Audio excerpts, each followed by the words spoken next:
Tyler versus Deshaun Brown, B2100740, here on a decision on serious mental illness hearing.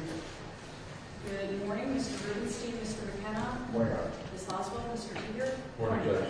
Very good.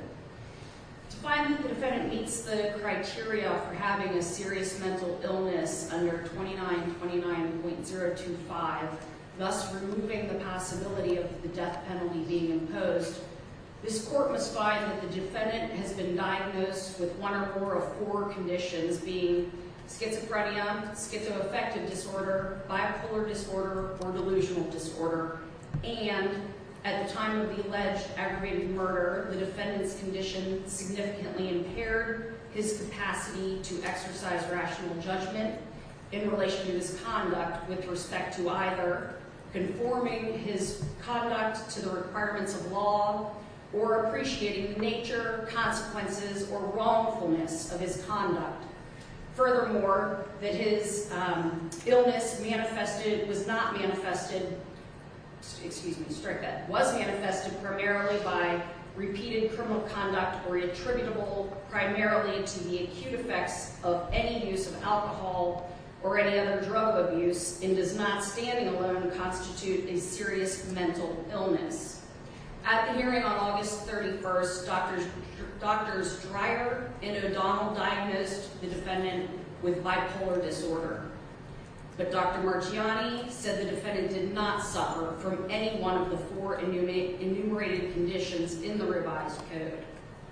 Dr. O'Donnell found that the defendant suffered from bipolar disorder, but she opined that at the time of the offense, the mental illness did not significantly impair his capacity to exercise rational judgment in relation to his conduct with respect to either conforming his conduct to the requirements of the law or appreciating the nature, consequence, or wrongfulness of his conduct. Dr. Marchiani opined that the defendant did not suffer from any of the four allowed mental illnesses, which would have significantly impaired his capacity to exercise that required judgment.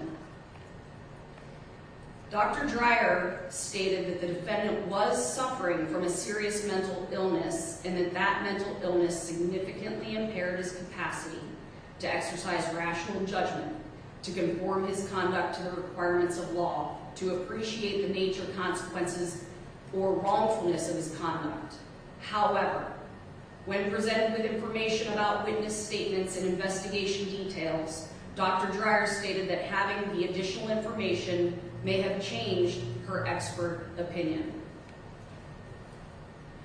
The court hereby finds, based on these expert opinions, their testimony, and by the preponderance of the evidence standard, that the defendant, Deshaun Brown, while he may have been suffering from bipolar disorder, his illness did not significantly impair his capacity to exercise rational judgment in relation to his conduct, either with respect to conforming his conduct to the requirements of law or appreciating the nature, consequences, or wrongfulness of his conduct.